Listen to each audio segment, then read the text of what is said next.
చివరన జారే తడి చినుకును సైతం సిరి తళుకుగా మార్చే చిత్రం నీవే. కలతగ పొలమారే ఎదమంటల గ్రీష్మం సులువుగా మరిపించే మంత్రం నీవే.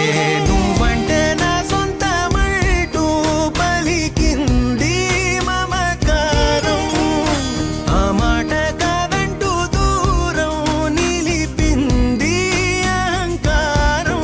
తలవాల్చి నువ్వలా ఒడిలోన వాలగా నిండు నూరేళ్ల లోటు తీరిపోదదే క్షణాన. చిన్నారి తల్లి నా నింగి జాబిలి.